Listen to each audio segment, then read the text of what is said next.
삼프로TV 구독자 여러분 안녕하세요. 저는 홍선혜입니다. 신년 특집 2016 프로들의 선택으로 찾아뵙고 있습니다. 2025년 한 해 동안 우리 시장, 특히 주식시장 좀 총정리해보고 2026년 어떤 마음가짐으로 또 세부적인 전략으로 임해봐야 되는지 여러 이야기 나눠보고 있는데, 이번 시간에도 자산 투자의 프로 한 분 모시고 이야기 나눠보도록 하겠습니다. 특히 SNS 데이터를 중요한 지표로 삼아서 성장 가능성이 높은 브랜드를 조기 발굴해서 성과를 내는 자산 운용사입니다. SNS를 이용한다. 이 부분이 상당히 좀 눈에 띄는 특이한 부분이죠. W자산운용 노현복 부대표님 모셔보겠습니다. 안녕하세요. 네, 안녕하십니까. 네. 2025년이 이렇게 마무리가 되고, 네, 2026년을 맞게 됐는데, 일단 새해 복 많이 받으시고요. 새해 복 많이 받으십시오. 네.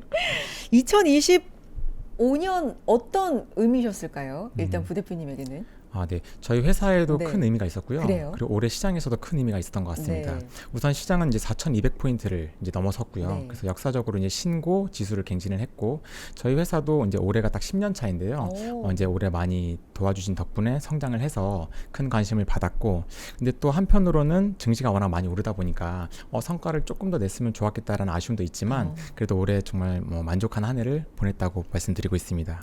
조금만 추가로 이제 제가 네. 첨언해서 조사한 바를 말씀드리면 2016년 설립을 그러니까 하신 거죠? 네, 맞습니다. W자산운용이. 네네. 네. 그래서 2026년을 이제 맞으시는 게 조금 더 의미가 있고, 2025년에는 운용 자산이 1조 원을 넘어섰다. 네, 맞습니다. 네, 이렇게 또 알려져 있고요.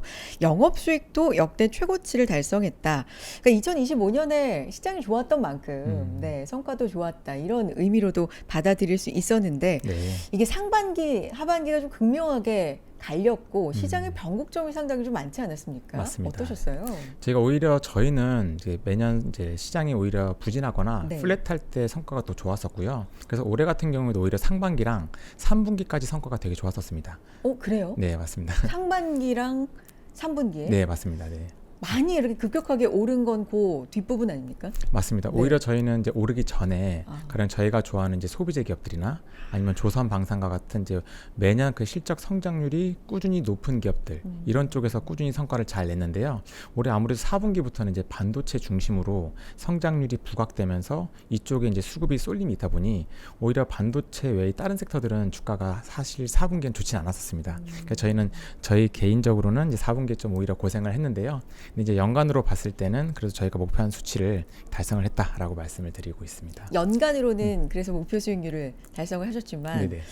많이 정말 급격하게 반도체를 중심으로 해서 오르던 시기에는 약간은 좀 아쉬울 수 있다라는 말은 반도체를 못 담으셨군요. 반도체가 저희가 좀 적었습니다. 시장에서 반도체를 코스피를 따라가려면 코스피 내에서 지금 반도체 비중이 50%이기 때문에 50% 이상의 비중을 채워야 되는데요. 저희도 특성상 이제 실적 성장률이 좋은 기업들을 골고루 투자해오다 보니 반도체 섹터에 50%까지는 투자를 못했고 현재도 한 30% 가까이 투자를 하고 있습니다. 그래서 이러한 부분의 차이가 좀 하반기 4분기에 좀 코스피를 좀 못 따라간 부분이 좀 아쉬움으로 남고 있습니다. 2026년에 반도체 쪽으로 그럼 좀 더 채우실 룸이 있다면 이런 부분들이 기관이 좀 더 들어올 룸이 남아있나라는 쪽에 힌트가 또 될 수도 있으니까. 네네. 어떠세요? 근데 반도체에 대한 네. 비중은 이미 특히 공모펀드들은 많이 잘 채우신 걸로 알고 있어요. 왜냐하면 거기는 BM을 즉 코스피 지수를 추종을 해야 되기 때문에 이미 많이 채우셨고, 그리고 사모펀드에서도 이미 어느 정도 포지셔닝을 하고 있습니다. 반도체는 내년에 좋겠지만 또 뭐 피크아웃에 대한 우려도 있으니까요. 그래서 지금 많이들 채우신 걸로 알고 있고, 대신에 이제 외국인들이 아직 한국을 집중적으로 매수하기 전 단계에 있는데요. 가령 한국에 있는 이런 반도체 기업들이 생각보다 좋은 실적을 좀 더 오래 보여줄 수 있다라는 힌트가 내년 상반기 중에 보여준다면 그거는 또 추가적인 수급 요인이 될 수 있을 거라고 보고 있습니다. 너무 직접적인 질문일 거란 생각은 드는데, 그래서 올해 수익률이 어느 정도나? 저희가 네. 사모펀드라서 네. 그 수익률을 공개는 좀 어렵지만 어려우시면 네, 되게 좋은 성과를 기록을 그래요? 했습니다. 네네. 좋았다. 네네. 저희가 좋은 분들, 투자 수익률이 또 좋은 회사를 선정해서 네네. 이렇게 또 프로들의 선택으로 인사를 드리고 있으니까 어쨌든 좋았다. 그런데 오히려 조금 시장이 플랫했던 상반기부터 중반까지 오히려 더 좋은 수익이 있었다. 네, 이 정도로 알아듣겠습니다. 그런데 데이터와 실적 성장률을 투자 전략의 핵심으로 좀 언급을 하셨더라고요. 네네. 앞서서도 제가 부대표님 소개해드릴 때 SNS 데이터를 중요한 지표로 삼는 것이다. 이렇게 말씀을 드렸잖아요. 이게 약간 젊은 감각이라는 생각이 들거든요. 네. 어떤 예가 좀 있을까요? 저희가 참고로 그러니까 지금은 오프라인보다 온라인 쪽 이제 데이터가 워낙 중요하고요. 그래서 저희가 이 온라인에 잘 대응할 수 있는 직원이 참고 이제 저희 CIO가 이제 94년생입니다. 그래서 되게 이제 조직이 되게 젊고요. 평균 나이대도 굉장히 젊은 편이에요. 그래서 부대표님도 지금 약간 저는 조금 나이가 있지만요. 근데 이제 직원분들 중에 특히 이제 시니어 매니저 중에 2명이 되게 젊은 직원으로 구성이 되어 있습니다. 전반적으로 회사가 좀 젊다. 젊은 편입니다. 네. 그래서요. 네. 그래서 저희가 이제 소비재를 워낙 좋아하는 게요. 네. 이제 올해 물론 반도체가 많이 올랐는데 그렇죠. 실제로 저희가 성과를 낸 거를 보면은 이제 전체 성과의 30%가 소비재, 그리고 25%가 반도체, 그리고 한 15%가 조선과 방산 같은 성장 섹터들, 그리고 15%가 은행 섹터로 이렇게 구성이 되어 있습니다. 그리고 이 소비재를 저희가 이제 좋아하는 게요. 일단 올해는 그 K 소비재의 붐의 한 해였던 것 같아요. 굉장히 의미 있는 한 해였던 것 같아요. 구체적으로 말씀을 드리면 이런 제조, 한국은 제조의 강국이죠. 그리고 이제 문화의 강국까지 되어버렸습니다. 제조라 하면 우리가 반도체, 자동차, 조선 방산, 바이오시밀러, 뭐 화장품 등등 많은 제조 분야에서 글로벌 탑티어를 기록을 하고 있고요. 그동안은 이제 가성비 좋은 제품들을 좋은 가격에 좋은 퀄리티에 제공하는 게 목표였는데 지금 이 문화가 한국의 문화가 잘 자리를 잡으면서 특히 뭐 BTS 같은 아니면 K-팝 그리고 오징어 게임에서 최근에 우리 캐대언 있죠. 캐대언. 그게 저는 좀 놀랐던 게 네. 넷플릭스에서 역대 모든 컨텐츠 중에 1위를 기록을 했습니다. 그래서 한국에 이렇게 제품을 잘 만드는 국가가 이러한 좋은 문화를 만들면서 이게 소비재로 이제 잘 나타나는 것 같아요. 그래서 전 세계에서 특히 의미 있는 게 선진국, 즉 미국과 유럽에서 한국의 화장품, 한국의 음식료, 뭐 한국의 미용기기가 작년 올해부터 적극적으로 침투를 진행한 시기가 그게 올해가 그게 이제 시작 지점이었다라고 저희는 보고 있습니다. 그래서 이런 부분에 대해서 저희는 기대를 하고 있고요. 그리고 이 소비재 관련해서는 저희가 계속 보고 있는 게 소비 채널의 진화입니다. 그러니까 이 헤게모니가 어떻게 변하느냐. 가령 과거에는 이제 오프라인에서 이제 많이들 매매를 했고요. 근데 이제 지금은 한국에서도 과거에 한 10년 전에 홈쇼핑 으로 이제 넘어가면서 지금은 네이버랑 쿠팡 이제 많이 진행을 하고 있죠. 근데 글로벌리 봤을 때도 온라인에서 이제 특히 온라인 그 전자상거래 규모가 연간 한 8천조 정도가 돼요. 그 중에 SNS 기반의 쇼핑의 침투율이 증가하는 게 포인트입니다. 이쪽으로 사람들이 많이 몰리고 있어요. 얼마나 몰리냐면은 이 8천조 중에 5년 전만 해도 약 800조, 10% 정도가 SNS 기반의 쇼핑이었고요. 지금은 20%, 1600조로 5년 만에 2배로 성장을 했습니다. 그래서 이러한 틱톡, 뭐 인스타그램, 유튜브, 샤옹수 같은 이런 지표들이 워낙 중요해졌고요. 여기서 쇼핑이 많이 발생하니까요. 그래서 여기서 힌트를 얻는 게 저희의 주요 좀 강점이자 투자 포인트가 됐다고 봐주시면 좋을 것 같아요. 그러면 2025년에 대표적으로 좀 투자 성과가 좋았다 이런 걸 이용해서 삼양식품 뭐 이런 걸 좀 네, 삼양식품도 있었고요. 네. 그리고 이제 APR이 사실 올해에는 좀 대표적인 기업이었던 것 같아요. 화장품 맞습니다. 네. APR은 이제 원래 그러니까 저희가 구글 트렌드를 이제 많이 보는데요. 네. 지금 구글 트렌드 누구나 다 볼 수가 있습니다. 근데 이 메디큐브라는 제품의 구글 트렌드가 뭐 22년, 23년, 24년 계속 좋았었어요. 근데 과거에는 저희가 투자를 따로 안 했었습니다. 이유는 이 화장품의 비중이 일단 적었었고요. 그리고 이 부분이 실적으로 아직 개선되는 게 그러니까 전체 기업의 실적에서는 기여도가 낮았기 때문입니다. 근데 그게 올해 3월부터 바뀌었던 것 같아요. 3월 당시에 메디큐브가 이제 미국 쪽 수출 비중이 이제 30%대로 올라가는 와중에 아마존이 미국에서 가장 큰 채널입니다. 근데 3월에 그러니까 아마존은 보통 행사를 3월에 한번 하고 7월에 하고 10월에 하고 이제 12월에 하거든요. 근데 3월 행사 때 그때 잘 됐어요. 그리고 요게 SNS도 마찬가지로 뭐 틱톡이나 인스타의 해시태그 조회수도 워낙 좋았었고요. 이게 같이 맞물려서 아마존의 실적으로 잘 되는 부분이 저희가 잘 확인이 돼서 데이터를 보다 보니까요. 그래서 그때 진행을 했는데 마침 그때 주가도 안 올랐을 때였었어요. 그때 주가가 아마 5, 6만 원 정도였던 걸 기억을 하고 있어요. 그래서 저희가 1분기부터 실적이 잘 나올 가능성에 대해서 열어두고 그때부터 관심을 많이 가졌었고요. 실제로 1분기부터 실적이 큰 폭으로 잘 나왔습니다. 그래서 올해만 전년 대비 매출액이 2배 성장을 했고요. 영업이익은 3배 성장. 그래서 주가는 한 4배에서 5배 사이까지 올라갔었어요. 그래서 올해는 아무래도 좀 소비재 중에서도 특히 이 APR이 굉장히 의미가 있었고요. 또 고무적이었던 게 이 APR이라는 브랜드가 최근에 이제 블랙 프라이데이를 진행을 했죠. 거기서 그러니까 아마존이 미국에서 가장 큰 채널인데요. 거기 뷰티 카테고리에서 점유율을 17%를 차지했습니다. 즉 6개 화장품 제품 중에 1개 제품은 한국의 메디큐브 제품이었던 거예요. 그래서 이렇게 선진국에서 한국의 제품이 잘 되는 거를 이제 SNS 지표를 통해서 확인이 돼서 이게 올해 좀 잘 된 사례라고 소개를 드릴 수 있을 것 같습니다. 그런데 부대표님, 이 소비재 그리고 말씀하신 전략들, SNS 트렌드를 조금 면밀하게 이제 살펴보고 어떤 부분에 트렌드가 형성되고 있는지 보고 왜냐하면 SNS 말씀하신 것처럼 소비 이력이 워낙에 범위가 커졌기 때문에 규모가 커졌기 때문에 중요하게 봐야 되는 거 맞지만 네네. 지금 여기까지 짧은 시간에 말씀드린 바로는 반도체를 조금 덜 담으시고 소비재를 트렌드를 파악하면서 담는다?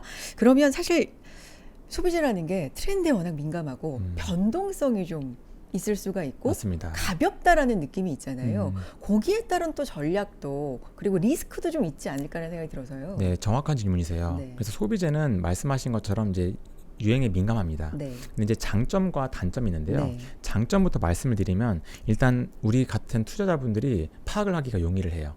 왜냐면은 이게 GDP 성장에 비례해서 전자상거래가 이제 조금씩 성장을 하는데 그 와중에 SNS가 성장을 크게 하고 있고 그 안에서 주요 브랜드들이 이제 유행을 타면 가령 지금은 쇼츠를 보면요. 이게 막 한국 거 나왔다가 일본 거 나오고 그러니까 이게 다 글로벌리 연동이 돼 있습니다. 특정 지역에서 잘 되면 이게 빠르게 다른 지역으로 침투를 하고 있어요. 그렇죠. 그래서 이게 유행을 잘 타면은 그 지표가 잘 보이면서 이게 한 2, 3년 정도는 보통 성장을 잘 해주는 것 같아요. 대신에 반면에 이게 또 트렌드가 좀 둔화가 되면은 저희가 보는 구글 트렌드나 아니면 SNS의 우리 그 주요 해시태그 지표들 이런 부분이 확실히 좀 둔화가 나타납니다. 그리고 이러한 둔화들이 즉 이 데이터가 무조건 실적에 반영이 되는 건 아닙니다. 하지만 실적이 급격히 좋아지는 소비재들의 모든 데이터는 항상 좋아지더라고요. 그래서 이러한 데이터들을 저희가 좋아지거나 나빠지는 걸 꾸준히 모니터링하면서 그리고 꼭 또 기업 미팅도 진행해서 저희가 추정치가 얼마나 맞을지 이렇게 퍼즐을 잘 맞추면서 그렇게 진행을 하면은 소비재에서는 꾸준히 성과가 저희는 날 수 있다라고 보고 있고요. 실제로 지난 7년 동안에도 뭐 기억하시겠지만 뭐 필라코리아 아니면 MLB도 중국에서 너무 잘 됐었죠. 의류. 맞아요. 네. 의류 쪽이요. 네. 그리고 뭐 감성 코퍼레이션 스노우피크도 해당이 네. 될 수 있을 것 같습니다. 그리고 뭐 엔터테인먼트 산업들 이쪽도 앨범 판매도 소비재라고 봐주실 수 있고요. 그리고 말씀드렸던 뭐 스킨 부스터라는 미용기기나 보톡스 아니면 불닭볶음면 너무 유명하죠. 그런 삼양식품 그리고 지금 화장품 주요 제품들 이런 건들도 다 해당이 돼서 매년 시장이 안 좋을 때 오히려 이런 섹터들은 좀 빛이 났던 것 같아요. 그리고 지금은 최근에는 오히려 이제 반도체가 워낙 좋다 보니까 이쪽이 좀 상대적으로 소외가 돼 있는데 이쪽은 또 이 주요 브랜드 중에 성장이 좋은 곳들이 있으면은 또 잘 될 것이라고 저희는 믿어 의심치 않고 있습니다. 알겠습니다. 지금 말씀해 주신 부분들 뭐 식품 소비재나 화장품 또 뭐 의류 이런 부분들 기회 종목들도 있었지만 워낙에 전반적으로 좀 어려웠던 종목들도 많았기 때문에 네. 2026년에도 어떤 기회를 좀 보고 계신지 이 부분은 뒤에서도 좀 자세하게 저희가 여쭤보도록 하겠고요. 그래서 2026년 어떤 부분을 좀 집중적으로 보고 계신 저희가 미리 이 프로들에게 설문조사를 했을 때 거의 뭐 100% 모든 프로들께서 주목한다라고 말씀하신 지목한 부분이 바로 AI 반도체입니다. 부대표님께서도 2026년에 이제 주요 이슈 또 2025년도 그랬지만 AI 반도체로 이제 짚어주셨는데 2026년까지도 이런 흐름이 좀 이어질 거라고 보시는지 견해 좀 알려주세요. 이게 몇 가지 좀 조건은 있는 것 같아요. 그래서 일단은 첫 번째로는 이게 반도체가 왜 올랐는지랑 두 번째로는 그 반도체가 오른 주요 이슈들이 어떻게 진행이 될지가 핵심일 것 같습니다. 우선 반도체 주요 상승 이유는 다 아시겠지만 일단 빅테크 기업들, 가령 마이크로소프트나 아마존 같은 우리 소비자들한테 우리 데이터를 공급하는 이런 업체들의 캐펙스, 즉 데이터 센터의 투자 캐펙스에 대한 가이던스가 7월에 처음으로 상향이 됐었고요. 그리고 이게 10월에 한 차례 더 상향이 됐습니다. 그래서 이 부분이 저희는 이제 수요라고 보고 있어요. 그래서 이런 빅테크의, 즉 주요 고객들의 AI에 대한 수요가 증가를 했고, 그리고 이 수요에 맞춰서 메모리 반도체들이 워낙 좋아졌습니다. 그래서 이러한 메모리 반도체들이 또 수요가 워낙 많은 와중에 공급을 단기에는 올리기 어려우니 이러한 수요 위에 있는 상황에서 이제 메모리 가격이 상승을 하다 보니 우리 주요 한국에 있는 메모리 업체들의 실적이 3분기, 특히 4분기에 많이 좋아지는 게 지금 특징이라고 봐주시면 좋을 것 같아요. 그래서 특히 이 12월 18일 날 마이크론의 실적 발표도 여기에 한몫을 했습니다. 지금 큰 폭의 서프라이즈를 기록을 했고요. 그리고 특징이 있습니다. 2026년도에 HBM이 완판됐다라고 언급을 했고요. HBM뿐만 아니라 레거시의 마진도 상승을 한 게 주요 특징입니다. 그래서 이러한 빅테크의 캐펙스가 좋았고 가격이 좋아서 최근에 한국의 삼성전자, 하이닉스를 비롯한 주요 업체들의 실적도 워낙 좋은 편인데요. 근데 여기에서는 한편으로는 또 피크아웃에 대한 우려도 있는 것 같아요. 왜냐하면 여기도 수요와 공급 측면으로 나눠서 봤을 때 수요는 일단 빅테크의 합산 캐펙스 가이던스가 추가적으로 상향이 되면 좋을 것 같습니다. 그러면 수요가 예상보다 더 좋다는 뜻이니까요. 그리고 공급이 남아있는데요. 지금 삼성전자랑 하이닉스가 각각의 공장에서 증설을 지금 예정이 되어 있고 증설 물량의 현재 물량의 약 20에서 30% 정도로 작지가 않습니다. 근데 이거에 대한 물량과 시기가 중요한데 아마 내년 하반기부터는 일부 양산 라인이 가동이 될 것으로 보고 있어요. 저희가 이거를 걱정을 하는 이유는 과거에도 삼성전자, 하이닉스가 돈을 많이 벌었을 때가 있었습니다. 근데 그때 공급을 좀 많이 늘려서 빠르게 사이클이 종료가 되고 이후에 적자로 갔던 경험을 두 차례가 있었거든요. 그래서 이번에도 지금 너무 좋은 거는 동의하지만 이게 혹시 공급단의 이슈 아니면 수요가 축소가 되면서 과거처럼 또 사이클이 짧게 끝날 수 있지 않을까라는 우려가, 즉 피크아웃에 대한 우려가 있는 것 같아요. 근데 이것은 결국 상반기까지는 괜찮을 것 같습니다. 왜냐하면 상반기까지는 계속 지금 수요가 공급을 넘는 구간이기 때문에, 그리고 우리 디램이랑 낸드의 가격도 봐주시면요, 올해 계속 분기별로 성장을 했습니다. 그리고 내년 상반기까지는 이미 어느 정도 계약된 물량이 있기 때문에 추가적으로 뭐 30에서 40% 정도의 가격 상승이 남아 있는 상황이에요. 그런데 이제 하반기가 되면은, 하반기에는 이제 내년 내후년의 양산 물량에 대한 부분도 좀 반영이 되기 때문에 그때의 공급과 수요를 비교했을 때 수요가 여전히 우위가 있다, 즉 공급에 대해서 어느 정도 통제가 잘 되고 있다라는 컨센서스가 상향이 되면은 이 부분이 생각보다 한국에 있는 이 반도체 기업들이 실적을 잘 버는 시기가 좀 더 길어질 수 있을 거라는 기대감이 생길 것 같습니다. 그래서 이러한 피크아웃은 결국 내년 상반기에 하반기나 후년을 예측한 수요와 공급이 수요가 여전히 좋다 플러스 공급이 안정적이다라는 게 확인이 되면은 추가적인 상향 이슈도 있을 것 같아요. 그래서 이러한 빅테크의 합산 캐펙스의 가이던스 여부, 그리고 이에 따른 디램 낸드의 가격, 그리고 이에 따른 단가의 전망이 핵심으로 보입니다. 근데 사실 저희가 좀 기대하는 거는요, 삼성전자, 하이닉스가 지금 뭐 내년 실적 기준으로는 굉장히 싸요. 뭐 PER로 뭐 7배에서 9배 수준밖에 안 됩니다. 근데 TSMC라는 기업을 잘 아실 텐데 이 기업은 굉장히 높은 가격에 거래가 되고 있습니다. 한 25배 이상의 거래가 되고 있어요. 거의 3배 차이가 나죠. 근데 그 이유를 보니까 TSMC는 2020년 이후로 영업이익률 40%를 지금도 계속 유지를 하고 있어요. 지금은 이제 40% 중후반입니다. 그리고 아무래도 파운드리에서 TSMC의 점유율이 70% 이상이고 또 선단 과정에서는 거의 90% 이상을 점유하기 때문이기도 해요. 하이닉스랑 삼성전자도 비슷합니다. 지금 메모리의 점유율은 글로벌 한 70% 정도가 되게 높아요. 그래서 대신에 이 말씀드린 영업이익의 변동성이 큽니다. TSMC는 꾸준한데 특히 하이닉스는 이제 여기는 메모리가 많으니까요. 뭐 말씀드린 것처럼 영업이익률이 안 좋을 때는 마이너스 25%에서 좋을 때는 막 50% 왔다 갔다 하니까 이거를 지속 가능하다기보다는 좀 사이클 측면을 감안을 해서 할인을 많이 받는 것 같아요. 그래서 만약에 향후에 이런 수요가 꾸준하고 또 공급도 안정적으로 진행이 되면서 수요 우위의 시장이 계속 지속이 돼서 이러한 실적이 계속 뭐 영업이익률 예를 들어 40% 이상이 지속이 된다면 삼성전자, 하이닉스도 리레이팅 될 가능성이 충분히 있다고 보고 있습니다. 그리고 물론 대만 지수가 한국보다 2배 정도 비싸긴 합니다. 이런 것도 좀 어느 정도 감안이 돼 있는데요. 이건 이제 한국의 이제 상법 개정이 좀 해결을 해줘야 될 이슈가 아닐까라고 생각을 하고 있습니다. 반도체에 대해서 제 일제히 다 좋은 시각들을 얘기를 맞습니다. 하고 있잖아요. 네. 그렇죠? 뭐 올해 코스피 지수가 뭐 G20, OECD 이제 합쳐서 주가 상승률 1위니까 맞습니다. 꼴찌가 1위가 된 거예요. 네. 세상에 지금 무슨 일입니까? 이렇게 2025년이 이제 지나갔기 때문에 그리고 그 중심에는 반도체가 있었기 때문에 2026년 시작하면서도 반도체에 대한 기대가 뭐 있다는 건 그리고 지금 뭐 가격도 오르고 없어서 못 팔고 뭐 이런 환경들이 다 좋으니까 네. 긍정적인 건 알겠는데 지금도 이제 기대와 우려를 말씀해 주셨잖아요. 네. 모두가 거길 보고 있다? 그러면 기대가 크다?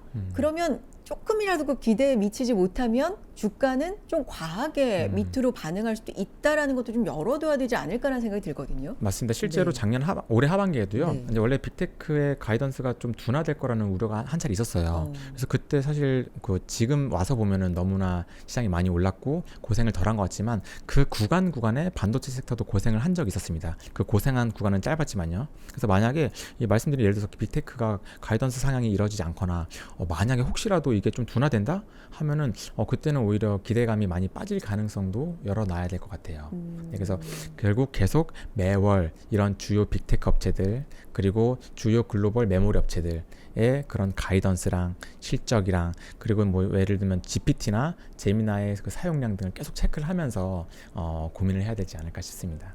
그러니까 그런 너무 반도체나 AI 관련주들의 쏠림이 있지 않나? 아니면 뭐 버블이다, 비싸다 이런 우려들은 지속적으로 나올 건데 네. 2025년을 돌아보면 근데 그렇게 흔들릴 때마다가 결론적으로는 기회였잖아요. 맞습니다. 네. 2026년에는 어떨까요? 그러면 2026년에도 네.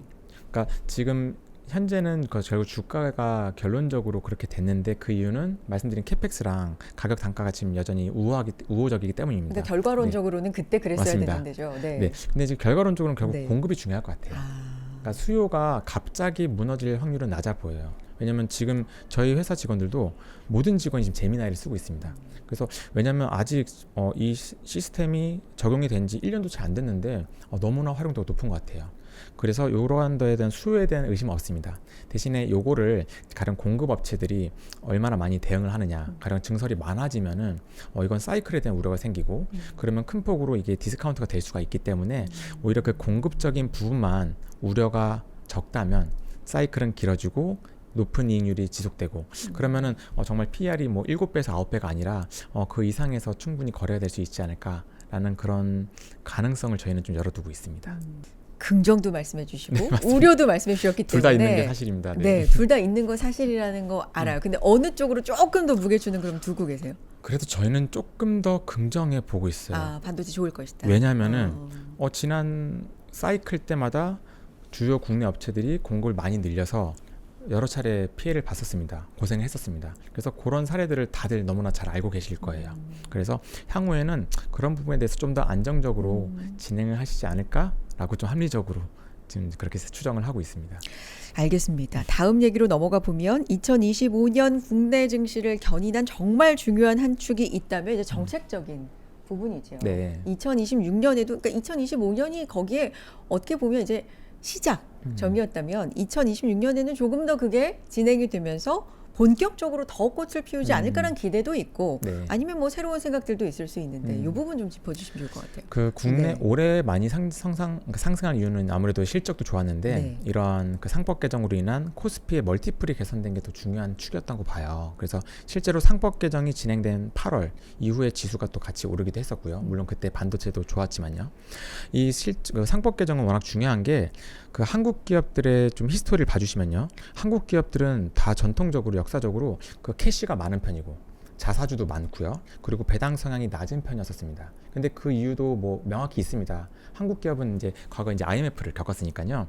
그때 이제 기업들이 도산하고 또 이제 매각되는 경우를 많이 봐서 이러한 부분을 대비하기 위해서 현금을 많이 쌓아놓고 자사주로 이제 우리 의결권 방어를 하고 이런 것들에 대해서 충분히 이해를 하고 있어요. 그러니까 쉽게 말하면 쌓아두고 나눠주진 않고. 맞습니다. 네. 그게 이제 지키기 위해서 네. 살아남기 위해서였죠. 네. 근데 지금은 한국에 있는 기업들이 워낙 실적이 좋아요. 되게 잘하고 있습니다. 그리고 이제 현금도 충분히 쌓였고요. 그래서 이러한 부분에 대해서 현 정권이 배당을 좀 더 해도 되지 않아? 라는 취지에서 나온 것 같아요. 그래서 이런 상법 개정으로 인해서 배당을 확대하고, 근데 이게 중요한 게 외국인들이랑 미팅을 해보면은 작년 초까지만 해도 외국인들의 한국에 대한 시선이 그렇게 좋지는 않았었어요. 왜냐면 작년 초라고 하면 죄송해요. 올해 초만 해도요. 그러니까 네. 언제 말씀하신 2025년? 맞습니다. 죄송합니다. 작년 25년 초만 2025년 해도 초? 네, 그 외국 기업들과 그 미팅을 계속 해보면요, 네. 그 기관 투자자분들이 저희랑 네. 미팅을 하는 경우가 꽤 있거든요. 네. 그러면 한국 기업이 이제 항상 얘기를 하는 게 네. 배당 너무 적다. 그러니까 이게 회사는 좋아지는데 이게 환원이 적어서 우려스럽다라는 얘기가 많았고요. 그리고 물적 분할도 얘기가 많았어요. 한국 기업들은 그러니까 대표적으로 이제 LG화학 사례가 있었죠. LG, 그때 그쵸. 이제 100% 물적 분할을 하면서 엔솔이 상장을 네. 하고, 그래서 LG화학이 물론 그때 실적도 좋아지지 않았지만 어쨌든 주가가 큰 폭으로 하락을 했었습니다. 그래서 이러한 물적 분할 사례가 2010년 이후로 한 300건이 넘게 있었던 걸로 기억을 하고 있어요. 그래서 이러한 한국 기업들이 돈을 벌어도 환원으로 이어지지 않으니 그동안 디스카운트의 주요 원인 중에 하나로 손꼽혔었고요. 근데 이번에 실제로 상법 개정이 진행이 되면서 이게 완전히 해소가 됐다라고 저희는 보고 있습니다. 그래서 실제로 우리 코스피의 이익도 2020년도 이후에 2배로 성장을 했는데요.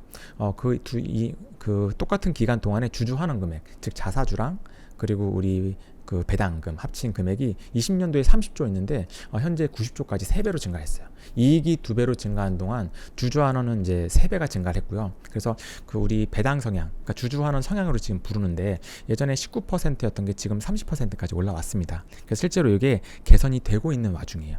그리고 요거는 추가적인 개선 여지도 있어서 이러한 주요 이슈였던 코리아 디스카운트의 원인들이 해소가 됐고, 이거는 앞으로도 계속 진행이 될 예정입니다. 예를 들면 벌써 25년 연말에 그 세법 우리 분리과세, 그러니까 배당 이제 분리과세도 같이 진행이 될 예정이고요. 그리고 향후에 이제 자사주 소각이나 이런 부분도 꾸준히 지속이 될 예정이라 코스피 디스카운트는 계속 지속이 될 것으로 보고 있습니다. 이게 재밌는 게 과거의 코스피 10년치 차트랑 그리고 외국인 지분율 차트가 있습니다. 이거를 같이 그려보시면은 10년 동안 외국인들이 보통 코스피 내의 비중이 30에서 38% 내에서 움직였었어요.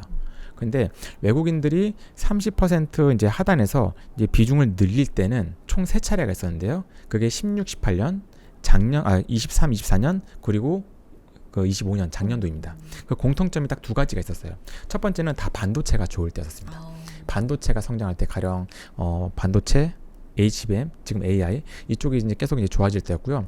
두 번째 공통점이 16년도에 스튜어디시 코드, 그리고 23년도에 밸류업, 그리고 지금 상법 개정, 전부 다 지배구조 개선에 대한 이슈들입니다.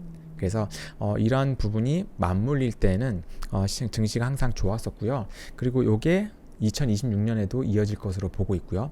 그럼 이렇게 되면 결국 코리아 디스카운트 관점에서 봤을 때 10년 동안 코스피는 사실 100%밖에 안 올랐어요. 근데 그 중에 대부분 올해 다 오른 겁니다. 네. 사실 9년 동안 안 움직였었습니다. 그렇죠. 네. 연초 2,400, 2,200도 받다가 4,200으로 마무리했으니까. 지금 올라서 부담스러운 점도 분명히 있어요. 그렇죠. 이거는 많은 분들이 공감하실 거예요. 근데 나스닥은 10년 동안 300%가 넘게 올랐습니다. 그래서 이러한 주요 디스카운트 이슈들이 해소가 됐고, 여전히 지금 PBR이요. 한국이 그러니까 코스피가 0.9배이고요. 니케이 일본이 지금 1.5배 정도로 차이가 꽤 많이 납니다. 그리고 과거에 일본과 대만 사례처럼 디스카운트가 해소된 과거도 있고, 그거와 동일하게 한국이 굉장히 의지 있게 진행을 하고 계셔가지고 이런 코리아 디스카운트에 대해서 저희는 좀 긍정적으로 보고 있는 상황입니다. 일본의 사례 얘기 많이 하잖아요. 네. 이런 정책으로 인해서 증시가 어떤 상승 쪽으로 영향을 좀 많이 받았다. 그거에 비하면 우리는 이제 2025년 중반부터 그런 어떤 영향을 받았다고 하면 아직은 어떤 룸이 어느 정도나 남아 있다라고 봐야 되는 거예요. 저희는 이 룸이요. 네. 그러니까 이거를 좀 나눠서 보면은, 그러니까 지수 측면에서 나눠서 보면요, 이제 합산 영업 이익이 있죠. 네. 그러니까 이게 EPS이고 실적입니다. 그리고 지수는 여기에 곱하기 멀티플. 근데 그렇죠. 멀티플 PER은 보통 성장률이 높을 때 올라가거나 이런 상법 개정 같은 디스카운트 이슈가 해소됐을 때 올라가거나 아니면 매크로가 완화됐을 때 올라가는데요. 이거를 종합적으로 봤을 때는 예를 들면 뭐 5,000P도 충분히 가능하지 않나라고 보고 있으니까 일본이 지금 1.5배고 한국이 0.9배인데요.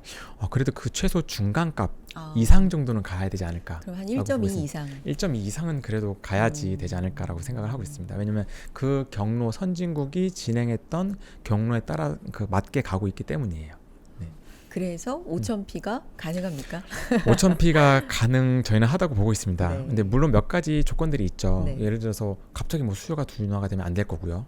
근데 이런 부분이 있음에도 불구하고 좋게 보는 게 그러니까 실적이랑 멀티플 나눠서 봤을 때요. 말씀드린 실적, 즉 코스피의 합산 영업이익을 보고 있는데 이게 이미 2020년도에 140조에서요.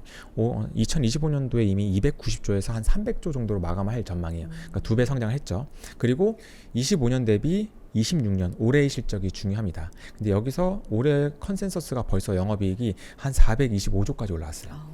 최근 3달 동안 크게 상향이 됐고 오히려 최근 한 달 동안에도 한 3%포인트 정도 상향이 됐습니다. 그래서 이런 이익의 성장률이 높은 게 첫 번째이고요. 두 번째는 말씀드렸던 그런 상법 개정 같은 이슈들. 이것도 이제 멀티플 확대에 분명히 기여를 해줄 것으로 보고 있어요. 그리고 이제 매크로가 뭐 완화가 되는 부분 이런 것도 다 감안했을 때 그래서 사실 뭐 저희는 이제 만약에 조금 긍정으로 본다면은 그 말씀드렸던 그런 PBR 차이나 PER 차이, 글로벌 피어 대비해서 봤을 때 업사이드가 여전히 충분하고 한국에 있는 주요 기업들이 뭐 반도체, 조선, 방산, 바이오시밀러 이런 다양한 큰 업체들이 워낙 성장이 지금 좋고 잘 하고 있기 때문에 저희는 충분히 달성 가능하지 않을까라고 지금 생각을 하고 있습니다.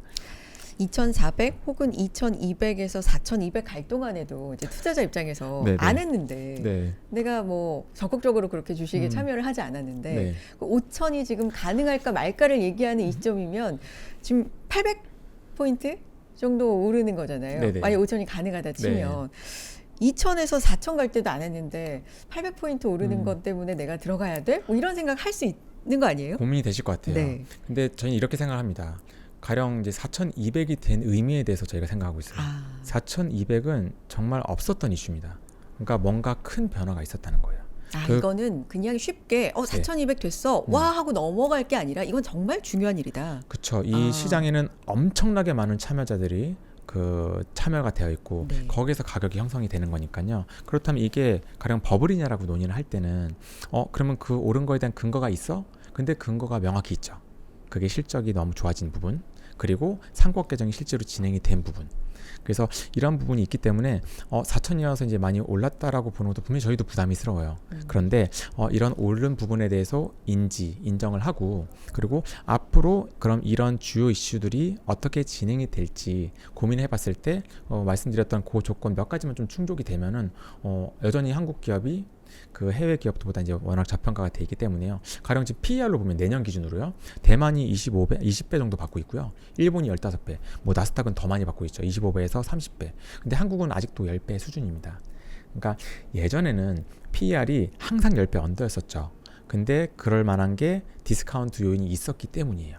근데 25년도에 처음으로 PER이 15배를 돌파를 했습니다. 25년의 실적 기준으로요. 그래서 요거는 분명히 한국이 개선된 점을 우리가 좀 같이 인지를 하면 좋을 것 같습니다.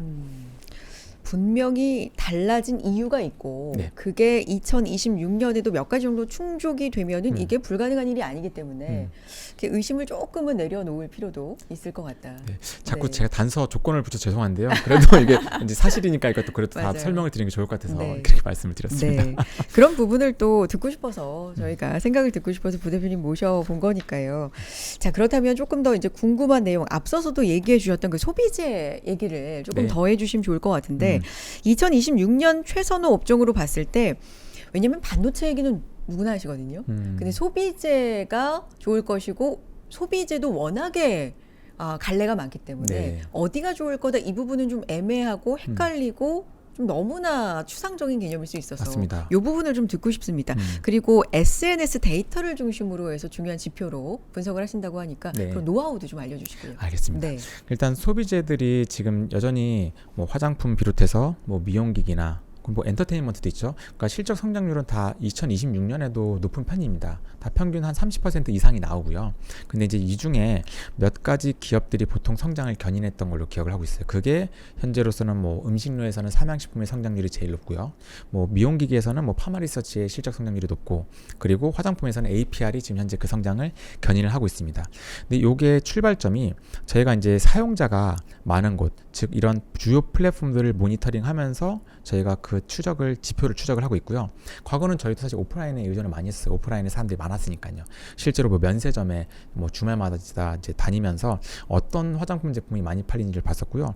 심지어 코로나 때는 그때 일본 비행기 티켓 값이 2, 3만 원밖에 안 됐었어요. 그래서 저희 직원 중에 한 명이 실제로 그 티켓을 끊어서 인천의 T1, T2 그 면세점을 실제로 둘러보기도 했었습니다. 네, 그래서 그렇게 이제 오프라인에 이제 많이 집중했었고, 그 당시에 뭐 음식점이나 심지어 음식점도 예약 현황을 확인하기 위해서 저희가 뭐 예약을 하면서 이제 그 몇 시가 같이 가면은 마감이 안 되는지 그런 시간을 뭐 데일리로 체크한 적도 있었어요. 그때는 발로 뛰셨고. 맞습니다. 네. 발로 떴습니다. 네. 근데 지금 너무 좋아요. 지금 이제 온라인 시장이 이렇게 확대가 돼가지고 온라인을 적극적으로 활용을 하고 있고요. 그래서 저희가 SNS 보실 때 참고하시면 좋은 게, 일단 구글 트렌드는 누구나 접근이 가능하고요. 기간도 설정할 수 있고 지역별로도 볼 수 있고요. 그래서 이러한 전반적인 그 특정 브랜드의 추이, 아니면 이 브랜드뿐만 아니라 동종 업계의 브랜드를 비교할 수도 있도록 잘 되어 있습니다. 그리고 이게 어쨌든 구글이라는 게 전 세계 몇몇 국가를 제외하고는 인터넷점을 거의 8, 90%를 차지하고 있죠. 그래서 이게 굉장히 유의미한 데이터라서 저는 일단 기본적으로 저희는 구글 트렌드를 체크를 하고 있어요. 가령 구글 트렌드가 뭐 저희 데일리로 봤을 때 YY로 일정 이상 딱 지표가 튄다 하면 저희가 이제 알람이 되도록 저희가 시스템이 되어 있어가지고, 그러면은 이거 데이터가 어떤 거지 하면서 저희 그거에 대해서 추가적으로 확인하고 필요하면 기업 미팅까지 진행을 하고 있습니다. 그리고 틱톡이랑 인스타도 너무나 중요한 것 같아요. 여기는 공통점이 동남아랑 중남미의 비중이 높고요. 유럽과 북미의 비중은 좀 낮지만 여기도 의미가 있습니다. 근데 이제 틱톡과 인스타그램은 워낙 핫하기 때문에 여기에 해시태그, 즉 여기에 해시태그에서 우상향하는 기업들은, 브랜드들은 보통 실적이 동반되는 경우가 굉장히 많이 있더라고요. 대신에 틱톡과 인스타는 좀 어려운 게 브랜드를 조회하면 조회수만 나옵니다. 그러니까 이 누적 데이터가 안 나오기 때문에 사용하기 좀 어려우심이 있는데, 뭐 요즘에는 레포트나 이런 그 많은 애널리스트 분들이 이런 데이터도 같이 또 활용을 해주시더라고요. 그래서 그런 것도 같이 참고를 해주시면 좋을 것 같고요. 그리고 중국 같은 경우에는 또 이제 샤오홍수가 이제 많이 쓰고 있습니다. 그래서 이런 샤오홍수에 대한 그 조회수 지표 또 저희 참고를 하고 수 있어요. 그 외에도 참고할 만한 지표가 굉장히 많은 것 같습니다. 뭐 인바운드, 요즘에 외국인 관광객들이 한국에 굉장히 많이 오고 있고, 아직도 중국인 관광객들은 지난번에 고점을 회복하지 못했습니다. 아직 업사이드가 남아 있어요. 그래서 이거 관련해서는 입국자 수 데이터도 관광청에 있고요.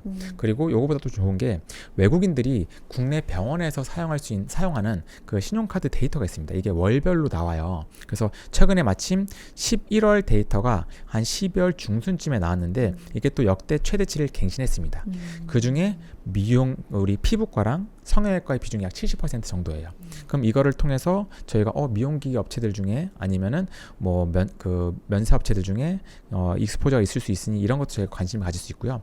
또 아마존도 이제 북미에서 가장 큰 최대 플랫폼이다 보니 여기에서 랭킹이나 아니면 좀 더 나아가서 뭐 리뷰스, 아니면 판매량에 대한 추정치, 이런 부분을 저희가 잘 활용을 하고 있습니다. 그럼 뭐 이외에도 뭐 얼타뷰티라던가, 아니면 한국엔 또 올리브영이 있죠. 그래서 지금 사용할 수 있는 참고할 수 있는 데이터가 워낙 많아서, 특히 우리가 실생활에서 볼 수 있는 소비자입니다. 그러니까 일반 우리들이 좀 관심을 가질 수 있을 만한 소비자이고, 그리고 이게 글로벌리 이제 동조화가 돼 있어가지고 한 지역에서 잘 되면 잘 되는데, 특히 이제 선진국에서 지금 워낙 잘 되고 있어가지고 이거는 좀 좋은 트렌드까지 연속이라고 저희는 보고 있어요. 그리고 미국이랑 유럽 같은 선진국에서 진행이 된 게 작년부터입니다, 사실. 그러니까 24년부터였어요. 그러니까 이제 24, 25, 그리고 지금은 이러한 파급력이 앞으로도 계속 지속이 될 여건이 충분히 마련이 되어 있기 때문에 저희는 관심 있게 보고 있습니다.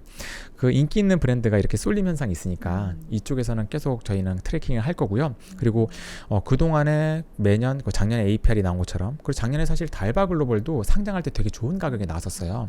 그리고 그때는 또 달바 글로벌, 달바 브랜드의 데이터도 워낙 좋았었습니다. 그래서 올해 2026년에도 어디가 될지는 아직은 모르겠어요. 하지만 거기서 분명히 좋은 인기 있는 브랜드가 생기면 이게 빠르게 파급되면서 성장률이 높아지고 그에 상응하는 주가 수익률을 달성할 수 있기 때문에 저희가 지금 현재 이러한 플랫폼들, 이런 주요 데이터들을 저희가 이제 다 플랫폼을 만들어 가지고 저희는 이제 데일리로 모니터를 하고 있거든요. 그래서 거기서 좀 저희가 잘 활용해서 올해에도 좀 좋은 성과를 낼 수 있지 않을까라고 좀 기대를 하고 있습니다. 부대표님 근데 KBT 좋은 거 알고 네네.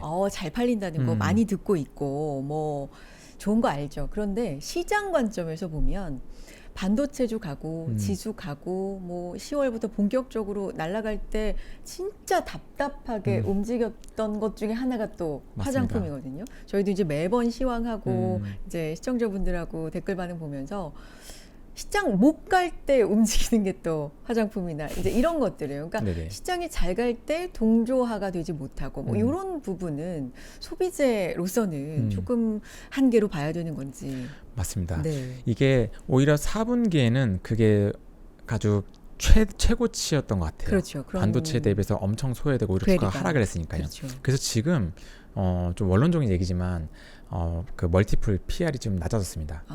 그러니까 이 중에서도 성장률을 지속하거나 아니면 또 새로운 기업들 같은 경우에는 오히려 올해 새해에는 또 좋은 기회가 될 수도 있을 거라고 보고 있어요. 그리고 결국 이게 저희가 전망하기 어렵습니다. 왜냐하면 저희도 사실 4분기 이렇게 반도체가 셀 거라고는 감히 상상을 못했었거든요. 그런데 이런 저희는 그런 반도체 올해 그 25년 4분기에는 반도체가 집중적으로 좋았다면은 이제 올해 실적 성장률을 봤을 때 반도체가 1등인 거 맞습니다. 그런데 앞으로 향후 3년 동안의 성장률을 봤을 때 과연 삼양식품의 불닭볶음면이 반도체보다 실적 성장률이 무조건 낮을까라는 거에 대해서는 아마 좀 의문이 있어요. 그러니까 이게 올해 성장뿐만 아니라 그동안 주가가 조정된 부분 그리고 향후 3년 동안 좀 구조적인 성장하는 부분까지 좀 감안을 한다면은 저희는 요 소비 섹터에서도 분명히 좋은 섹터들이 그 좋은 기업들이 생기지 않을까라고 좀 생각을 하고 있습니다. 뒤에서도 좀 정리를 부탁드리긴 하겠지만 그럼 소비 중에서는 구체적으로 분야를 어디를 좀 좋게 보고 계신 거예요? 화장품 얘기 좀 많이 해주셨는데. 네, 화장품이 네. 그래도 올해 그러니까 25년도의 성장 수출 성장 대비 26년 성장도 지금 높을 것으로 좀 전망이 그래요? 되고 있어요. 네. 그래서 근데 지금은 워낙 메디큐브로 쏠려 있는데 만약 메디큐브가 또 한 차례 더 오프라인 채널이나 아니면 아마존에서 침투율이 더 증가되거나 이런 컨센서스가 좀 상향되는 이슈가 생기면은 지속 가능한데 일단 또 메디큐브는 또 많이 오른 것도 사실이어가지고 그거는 둘 다 동시에 그 같이 검토를 하시는 게 좋을 것 같고요. 그리고 화장품에서는 이제 지금 새로운 브랜드가 아직은 지금 눈에 안 보이고 있습니다. 그래서 그거는 저희가 좀 추가적으로 계속 보다가 데이터가 튈 때 대응할 예정이고요. 음식료에서는 결국 제2의 불닭이 뭐냐를 많이들 기다리시는 것 같아요. 근데 그것도 마찬가지로 그 데이터가 나오면 확인하는 것도 늦지 않을 것 같습니다. 그리고 미용기기에서도 사실 리쥬란의 지금 추이가 워낙 좋아요. 성장도 워낙 잘하고 있고. 근데 이제 오히려 지금 작년도 4분기에 주가가 하락을 했는데요. 리쥬란 수출이 만약에 또 예상치를 오랜만에 또 상회하는 부분이 나오면은 저희는 또 충분히 관심 가질 수 있지 않을까라고 생각하고요. 이 리쥬란이라는 브랜드가 대단한 게 스컬트라라는 스킨 부스터 글로벌 1위 브랜드가 있습니다. 그거랑 지금 계속 갭을 이제 메꾸고 있는 상황이에요. 리쥬란이 계속 이제 2위권으로 올라가고 있는데 요게 자리를 잘 잡았어요. 그래서 나중에 그 추후에 다른 미용기기 제품들도 오히려 확대하기 좋은 여건으로 돼 보입니다. 그래서 미용기기 장비들도 워낙 수출을 많이 되고 있고 주요 시수도 많기 때문에 이쪽에서도 좀 새로운 주제가 있지 않을까라고 보고 있고요. 뭐 예를 들어서 엔터테인먼트도 그동안 좀 오히려 많이 쉬었었는데 올해는 또 이슈들도 많이 있고요. 그래서 이쪽도 저희는 계속 관심을 가지고 있습니다. 네. 알겠습니다. 그 밖에도 2026년에 뭐 보시는 이슈, 매크로도 좋고 어떤 부분 좀 있을까요? 근데 매크로도 네. 저희가 짚고 넘어가는 게 네. 저희가 매크로를 전망해서 투자를 하진 않습니다. 저희는 철저하게 기업의 이익에 대해서 고민하고 투자를 하고요. 대신에 매크로가 너무 안 좋으면은 리스크 관리가 좀 필요하다고 생각을 해요. 왜냐하면은 우리가 2022년도였죠. 그때 코로나 이후에 러시아 우크라이나 전쟁이 발생을 했고요. 물가 너무 튀고. 물가가 너무 많이 올랐어요. 그렇죠. 그래서 그 물가가 너무 오르고 금리도 너무 올라서 전 세계 증시가 30-40% 하락을 했습니다. 그래서 우리는 이거를 다 기억을 하고 계세요. 그래서 이게 마침 또 우리 8월 달에 그 트럼프 관세도 있었죠. 그래서 이런 부분 때문에 지금 계속 참고를 해야 될 것 같아요. 그래서 그럼 뭘 참고하냐? 볼 게 되게 많은데요. 되게 심플한 것 같은데 오히려 물가는 미국의 CPI, PCE 같은 소비자 물가지수 그리고 생산자 물가지수 PPI 요 딱 3개만 보고 있습니다. 다행히 요 물가 지표들이 다 예상치를 부합하거나 하회하는 게 더 많아요. 특히 관세 부과를 한 작년 8월 달 이후에도 이 물가는 튀지 않았습니다. 예상치에 부합하고 있습니다. 그래서 지금은 괜찮은데 대신에 갑자기 특정 월에 이게 튀면은 그때는 저희는 또 빨리 분석하고 조심하려고 하고 있고요. 금리도 다행인 게 지금 금리는 지금 이제 트럼프 현 정권에서는 금리를 계속 낮추려고 하고 있고 지금 이제 FOMC랑 계속 좀 이견이 있죠. 근데 이제 올해 5, 6월이 되면은 이제 FOMC가 다 이제 연준이 이제 교체가 되면요.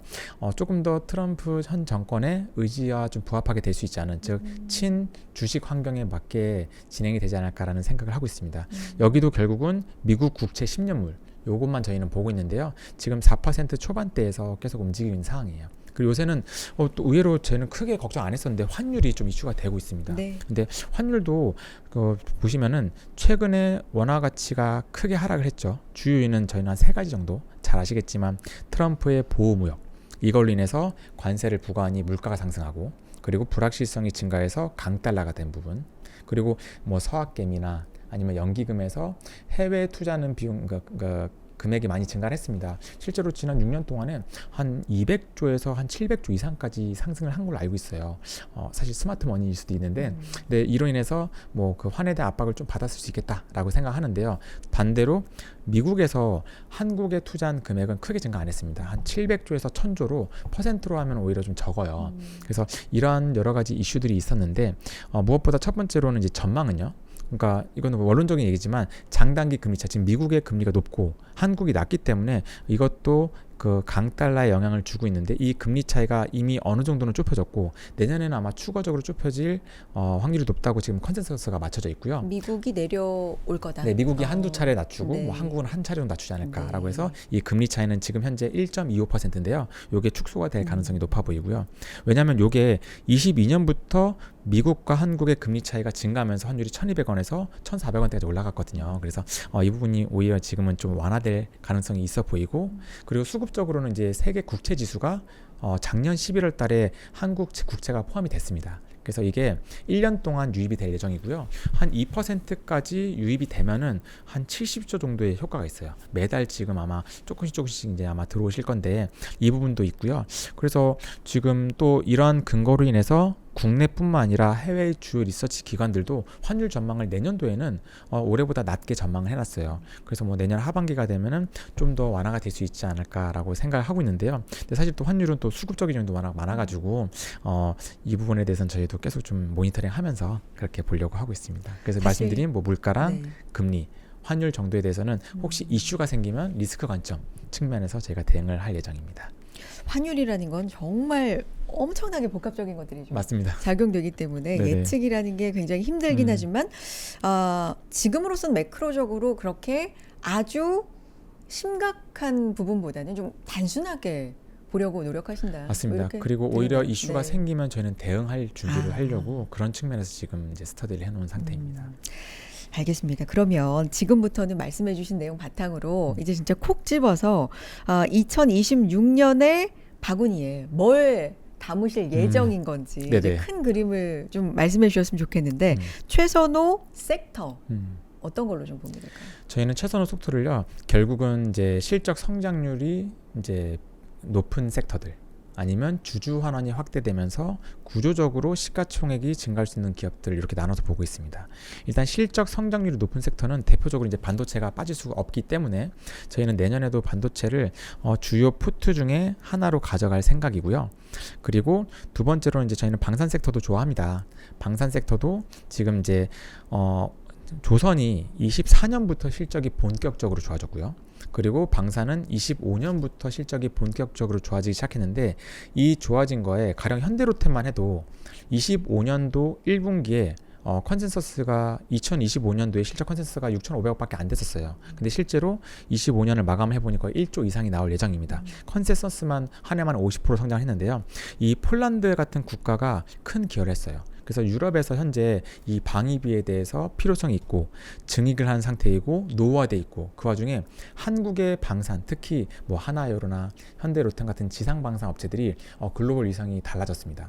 전 세계 5위권에 들어갈 정도로 지금 잘하고 있고요. 그래서 만약에 제2의 폴란드가 나오거나 또 최근에 또 폴란드 추가 수주가 있었죠. 그래서 제2의 폴란드가 등장하거나 이런 부분이 지속이 되면 즉 올해 상반기에도 좀 유의미한 유럽이나 중동에서의 수주가 발생을 하면은 오히려 지금 현재도 올해 예상 실적 컨센서스가 한 40% 성장으로 잡혀 있는데요. 이게 추가적으로 상향될 가능성도 있어 보여서 저희는 방산도 좀 계속 관심 있게 보고 있는 상황입니다. 연말에도 천무와 관련된 뭐 호재도 있고 맞습니다. 네. 괜찮은 소식들이 있었는데 방산 같은 경우는 뭐 예를 들면 예전에는 공식이 지정학적 리스크가 불거지고 뭐 전쟁이 좀 심화되고 이러면 방산이 좋고 요게 좀 뭔가 완화되면 방산이 떨어지고 이런 거였는데 네네. 요 공식이 과거와는 좀 달라졌다 이렇게 보면 좋을까요? 왜냐면 말씀하신 것처럼 전쟁이 만약에 마무리가 되더라도 각국은 군비 경쟁을 계속해서 뭐 할 수밖에 없는 상황이고 뭐 이런 부분들. 네네. 네. 너무 좋은 말씀이시고요.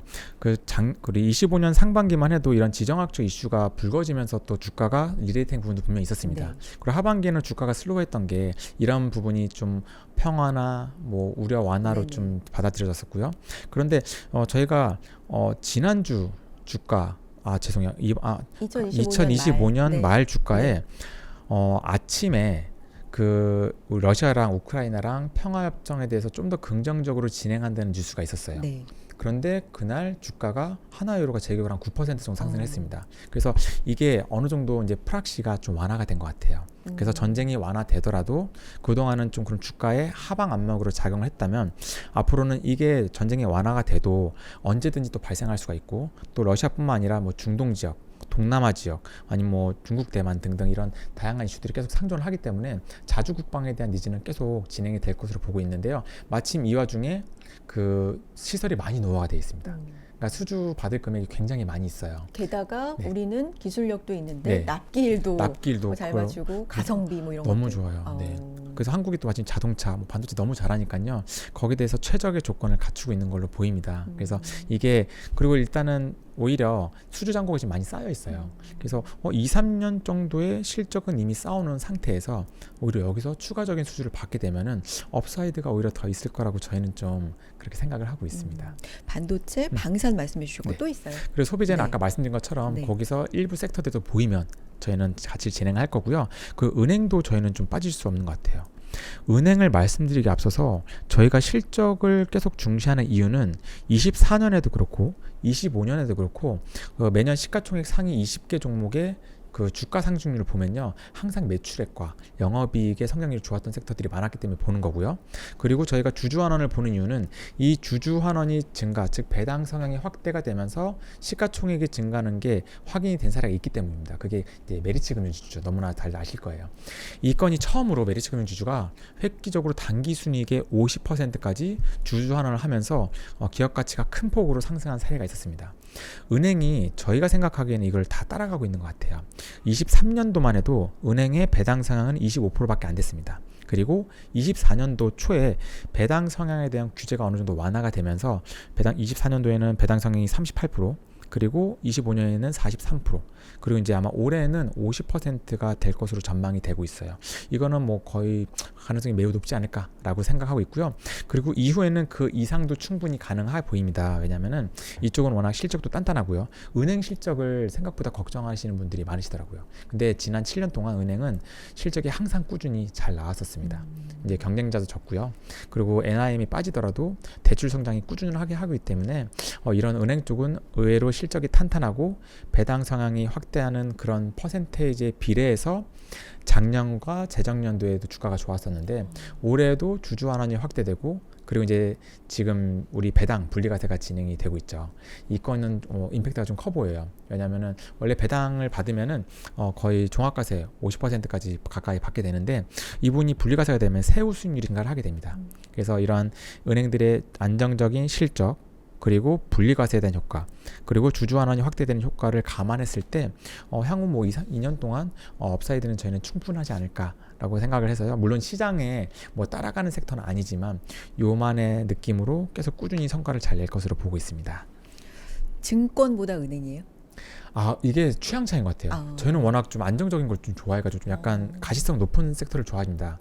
그래서 저희가 또 데이터도 좋아하는 거고요. 근데 은행은 워낙 이 이익에 대해서는 워낙 탄탄하고 배당 성향 확대가 되는 게 다 구조적으로 다 짜져 있다 보니까 저희는 선호하고요. 근데 이제 시장이 워낙 좋아지니까 거래 대금이 증가하고 뭐 IB 사업부나 트레이딩의 수익이 증가하면서 이런 그 증권주들에 대한 관심도 많으신 것 같아요. 그래서 요거는 좀 더 변동성이 적은 걸 선호하시면 은행, 변동성이 있어도 나는 좀 베팅하고 싶다 하면은 증권, 이렇게 추천을 드리면 좋을 것 같습니다. 반도체, 방산, 소비재는 조금 이제 트렌드 그 안에서 좀 보면서 소비재, 네. 은행 네. 이렇게 맞습니다. 네, 짚어 주셨습니다. 자, 사전에 저희가 또 이제 질문을 좀 드렸을 때 가장 중요하게 투자에 있어서 생각하시는 원칙에 대해서 여쭤봤는데, 변화에 기울기, 초기에 대응하는 것도 현금 보유. 네. 맞습니다. 이렇게 말씀해 주셨는데, 요거 뭐 항상 어느 순간에도 현금은 좀 두자, 뭐 이런 관점일까요? 요 부분 설명 좀 해주세요. 저희가 이 현금 보유에 대해서 좀 중요하게 생각하고 있어요. 왜냐면은 그 연평균 20% 수익을 10년 동안 내면은 6배가 되고요. 30% 연평균 수익을 내면은 14배가 됩니다. 그러니까 이게 되려면 복리 효과를 누리려면 수익률의 변동성이 낮아야 됩니다. 뭐 특정에 막 100% 수익 났다가 뭐 다음에 또 50% 빠지고 이러면 사실 큰 효득이 없거든요. 그래서 이거를 즉 변동성을 낮출 수 있는 방법이 뭘까를 고민하다 보니 저희가 좀 더 확실해 보이는 섹터 위주로 진행을 하고, 그런 게 없을 때는 현금을 차라리 가져가자. 그렇게 해서 운용을 하다 보니 저희가 연평균 주식 비중 70%로 운용을 하고 있고요. 실제로 좋아 보이는 게 별로 없을 때는 주식 비중이 50%까지 내려가고, 주식 비중이 90% 이상인 구간은 1년에 한 달도 안 되는 것 같아요. 그래서 이러한 부분이 실제로 시장 대비 변동성을 낮춰주는 역할을 해주기 때문에 저희는 이 부분을 좋게 생각을 하고 있습니다. 그리고 이 변동성이 또 중요한 게, 일단 사람이 심신이 좀 안정이 돼야지, 정신이 맑아야 좀 그 잘못된 판단을 덜 하게 되더라고요. 그렇죠. 그래서 그러니까 저희 회사의 성향으로는 저희가 막 공격적으로 막 베팅을 했을 때 좀 사실 자신이 없어요. 대신에 저희가 그냥 잘할 수 있는 부분에 골고루 안정적으로 또 현금도 가져가면서 투자를 하면 변동성도 낮추고, 만약에 또 좋은 기회가 있으면은 이 현금을 충분히 활용해서 진행을 하기도 하고요. 그래서 저희는 하는 게 좀 저희 결에도 맞고 저희가 잘할 수 있는 분야라고 생각을 하고요. 이 방식은 많이 추천을 드리고 싶어요. 왜냐하면 다들 이제 본업이 있으시고 집중을 해야 되는 있으신데, 혹시 그러니까 저희는 투자를 적극적으로 권장을 합니다. 그런데 이게 또 너무 커지면, 좀 비중이 많이 커지거나 하면은 그 일상생활에 좀 지장이 될 수가 있잖아요. 그래서 그런 부분은 좀 약간 내려놓으시고 진행하시는 게 어떨까라고 좀 생각을 하고 있습니다. 그러니까 변동성이 좀 있을 때 네. 여기서 기회라고 생각해서 조금 더 넣고 싶어도 현금이 이제 없는 경우가 있습니다. 있기 때문에 네. 늘 그 정도는 그러면 어느 정도 수익 실현을 해야 이것도 좀 생기는 거 아닙니까? 맞습니다. 이게 네. 그래서 저희가 좋아하는 그래프가요. 그 하나는 그 기업의 이익 구간이고요. 네. 하나는 주가예요. 근데 이익이 보통 가팔라지는 초기에 주가가 이제 상승을 하는데요. 그 초기에는 이익이 가팔라지기 때문에, 근데 주가는 아직 덜 올랐기 때문에 그 다운사이드 하방이 좀 적습니다. 이런 구간을 저희는 제일 선호를 해요. 그리고 이게 만약에 가팔라져서 이익이 좀 성장률이 둔화가 되면은 비중을 좀 축소를 합니다. 그리고 만약에 이게 기업이 꺾이면 저희가 아예 다 매도를 하고요. 그러니까 이렇게 계속 바이앤홀드를 고집하지 않다 보니 항상 좀 현금이 있는 편인 것 같아요. 그리고 만약에 이렇게 좋아하는 기업들이 많아지면 자연스럽게 주식 비중이 증가를 하고요. 그래서 이러한 로직으로 진행을 하다 보니 자연스럽게 현금도 어느 정도 좀 가져가는 구조가 되지 않았나라고 생각을 하고 있습니다. 앞서서 회사 연령대가 좀 젊다고 네네. 해주시고 SNS를 통해서 트렌드도 좀 본다라고 해주셨는데 그래서 약간은 좀 공격적인 투자가 아닐까 했었는데 이 부분은 좀 약간의 의외의 면이네요. 네, 저희가 다른 사모펀드 저희 그 좋은 사모펀드들이 워낙 많으시죠. 네. 비교해서도 저희가 뭐 그러니까 롱숏 펀드를 제외하고 롱 펀드 중에서는 변동성이 오히려 낮은 편이고요. 평균 주식 비중도 좀 적은 편에 속합니다. 그러니까 딱 저희가 이 스테이지에 참여했을 때 좀 승률과 손익비를 좀 많이 보는 편이에요. 그래서 저희가 좀 자신 있는 부분 위주로 진행을 하려고 노력을 하고 있습니다. 약간의 안정성 위주로. 맞습니다. 네, 알겠습니다. 저 수급적으로 좀 궁금한 부분이 있어서 네. 어쨌든 2025년을 지나오면서 이 시장을 누가 이끌었을까 뭐 이렇게 생각을 해보면 이게 과연 다 외국인이었나? 외국인 자금이 그렇게 음. 많이 들어온 건가? 뭐 이런 부분도 있잖아요. 뭐 동학 개미 네네. 이런 것처럼 개인들의 또 힘이었나? 그럼 2026년은 요 여지가 어느 쪽으로 수급적으로 조금 기대할 바가 있을까? 뭐 이런 부분도 혹시 분석하시는 바가 있으신가요? 네, 지금 마침 24년 말에 네. 그 계엄령이 있었죠. 그래서 그때 외국인의 투자 비중이 코스피 내에서 30%까지 빠졌었습니다. 그리고 올해 확실히 이 부분 좀 올라왔어요. 얼마나 올랐냐면 한 33에서 34까지 올라왔습니다. 그래서 올해는 확실히 그래도 외국인의 기여도가 더 높았다고 보고 있어요. 근데 이 외국인들의 투자 그 레인지가 코스피가 30에서 38 사이인데요. 지금 딱 이제 34까지 올라왔는데 지금 이제 코스피는 달라졌죠. 이익도 좋고 상법 개정도 진행이 되고 있고요. 이익 추정치도 계속 올라가고. 맞아요. 네. 그래서 사실 이 부분에 대해서 외국인들이 좋아할 만한 니즈를 충분히 지금 갖추고 있고, 그리고 실제로 그들이 원했던 그런 상법 개정, 물적 분할, 그리고 뭐 자사주 소각이라던가 아니면 배당성이 확대되는 부분도 실제로 많이 지금 진행이 되고 있습니다. 그래서 외국인들이 추가적으로 한국에 대해서 비중을 늘릴 가능성은 뭐 충분하지 않을까라고 생각을 하고요. 환율의 영향도 좀. 네, 환율의 영향도 네. 있죠. 환율도 지금 오히려 지금 많이 원화가 워낙 약세여서 이게 좀 외국인 분들이 투자를 할 때 좀 발목을 잡았던 것 같아요. 근데 지금 환율도 그 이론상으로는 좀 안정화될 확률이, 즉 원화가 가치가 올라갈 확률이 높으니 그 부분도 좀 중요한 트리거가 될 것으로 보고 있습니다. 이게 중장기적인 트렌드로 자리를 잡을진 모르겠지만 어쨌든 네. 연말에 좀 강력하게 네, 정부의 이야기도 좀 나왔었기 때문에 네. 이런 부분들 알겠습니다. 자, 2026년 전반을 뭐 점쳐주세요. 이런 거는 굉장히 좀 무리한 얘기인 것 같고요. 상반기, 하반기 정도로 나눠도 저는 길다고 생각해서 네. 이런 부분까지는 가능할까요? 아, 어떠십니까? 네. 저희 올해 상반기 같은 경우는 아무래도 이제 반도체를 빠질 수 없을 것 같아요. 반도체 역시 네, 역시 반도체 어쩔 수 맞습니다. 없다. 네. 반도체다. 맞습니다. 대신에 뭐 오른 부분도 충분히 감안해서 저희가 초반에 말씀드렸던 그런 주요 부분들도 같이 확인하면서 저희가 같이 투자를 해보면 좋을 것 같고요. 그러니까 반도체는 들고 가야 되는군요. 네, 맞습니다. 반도체는 지금 워낙 전망이 워낙 좋고요. 네. 음. 수요, 뭐 캐펙스, 뭐 공급 대신 이제 오히려 공급에 대한 일정이 중요하니까 그리고 이 섹터는 워낙 커가지고 우리가 쉽게 뉴스나 아니면 주요 레포트들도 누구나 접근이 가능합니다. 그래서 반도체 쪽에 대해서는 관심을 가지되 네, 말씀드린 그런 우려 요인들도 같이 꼭 짚고 넘어갔으면 좋을 것 같아요. 반도체 얘기 이제 나왔으니까 네네. 사실 부대표님 요 무거운 몸집의 어떻게 보면 주식이잖아요. 예를 네. 들면 삼성전자를 한다면 1년간 주가가 이제 2배? 뭐 이렇게 오른 거니까. 근데 그 사이에 4분기에 집중적으로 누가 샀냐를 보면 개인분들보다도 외국인 기관의 매수가 좀 많이 들어왔던 맞습니다. 것 같고 네네. 개인분들은 이해도 되는 것이 뭐 5만 원, 6만 전자 이렇게 굉장히 7만 전자 이렇게 오랫동안 머물러 있던 주식이 10만 원 터치하고 이러니까 하시는 거 당연히 이해가 되거든요. 그래서 네네. 이제 많이 나가신 차익 실현 하신 분들도 있고 하는데 일제히 증권가에서 다 반도체 상반기에 갖고 가야 된다라고 하니까 네. 이거를 12만 원대에도 담아야 돼? 뭐 이런 생각도 하실 수 있을 것 같아요. 네. 사실 그래서 제가 좀 제안 드리고 싶은 게 네. 지금 이러한 부분들에 대해서 지금 많이들 지금 이제 학습 이제 수준이 많이 올라가셨잖아요. 그래서 고민되실 텐데요. 이럴 때일수록 오히려 금융 상품이 더 좀 접근하시기 편하시지 않을까 생각이 들어요. 왜냐하면은 지금 우리 ETF도 있고요. 그리고 이제 사모펀드들도 이제 굉장히 많이 있는데요. 사모펀드들 중에 생각보다 10년, 20년 이상 되고 그리고 본인만의 각각의 운용 철학으로 꾸준히 성과를 내온 데들이 많습니다. 검토하시기엔 너무 심플한 게 이 주요 기업, 주요 운용사들의 운용 철학과 그리고 연환산 평균 수익률 그리고 변동성 요 세 가지만 딱 보시면 되거든요. 그래서 이러한 기업들 중에 항상 많이들 고민하실 거예요. 그분들이 또 이런 반도체에 대한 비중과 또 각각의 강점을 가지고 있는 주요 섹터의 비중, 현금의 비중을 계속 고민하실 텐데 사실 작년도 하반기 같은 경우에는 뭘 사도 이제 특히 코스피 뭘 사도 오르는 시장이었었지만 이제 올해 같은 경우에는 일단 반도체가 오른 것도 사실이고 대신에 코스피에 대한 전망은 좋고 그러니까 아예 ETF인 뭐 코스피나 아니면 요새는 또 코스닥 부양책도 계속 얘기가 나오고 있죠.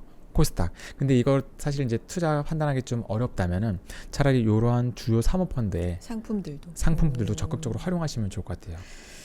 알겠습니다. 제가 중간에 이제 말씀을 끊었었기 때문에 상반기 어쨌든 반도체 네 갖고 가야 된다까지 들었거든요. 네네. 또 이어서 좀 말씀해 주신다면요.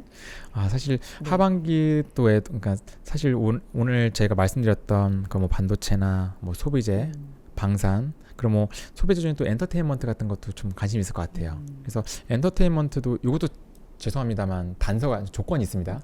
그래서 엔터테인먼트가 지금 과거에 앨범 판매로 인해서 실적이 잘 나왔던 시기가 있었고요.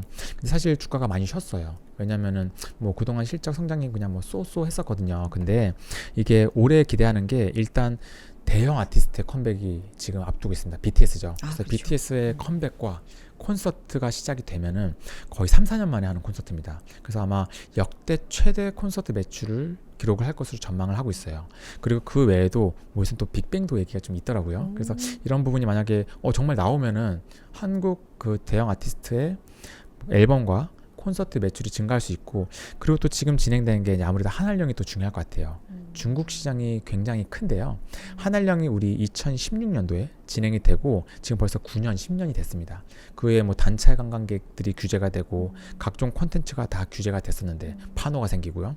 근데 이 부분이 정말 2월 6일, 7일날 이제 드림 콘서트가 이제 홍콩에서 개최가 되는데, 요건에 대해서 이제 중국 현지에 방송에 송출된 가능성이 지금 높은 상황인데, 물론 이게 끝까지 가봐야 되는 게 작년에도 이런 이슈가 있었었는데요. 방영되기 한 2주 전에 결국 지금 승인이 거절났었던 경우가 있었어요. 근데 요번에 정말 이런 부분이 잘 진행이 되면은 한알령이 완화가 된다면 한국의 컨텐츠와 엔터 업체들이 또 중국이라는 큰 시장에 오랜만에 또 직접 문을 두드릴 수 있는 시장이 펼쳐지기 때문에 이러한 부분을 저희는 좀 더 같이 관심을 가지고 있는 상황입니다. 1월 초에 이 대통령 중국 국빈 방문 이슈도 네네. 또 마침이 있어서 맞습니다. 여러 가지 좀 퍼즐이 좀 긍정적이지 않을까라고 좀 추정을 하게 만들어 주는 것 같아요. 네. 알겠습니다. 이런 부분들 좀 염두에 두고 시장 2026년도 잘 대응해 보셨으면 좋겠고요. 오늘 여기까지 함께 하겠습니다. W자산운용 노현복 부대표님과 이야기 나눠봤습니다. 마지막으로 한 번 더 정리해드리면 부대표님께서는 반도체, 방산, 소비재, 뭐 엔터도 말씀해 주셨고 화장품도 말씀해 주셨고 은행 좀 좋게 본다라고 말씀해 주셨네요. 또 모실게요. 부대표님 오늘 말씀 고맙습니다. 감사합니다.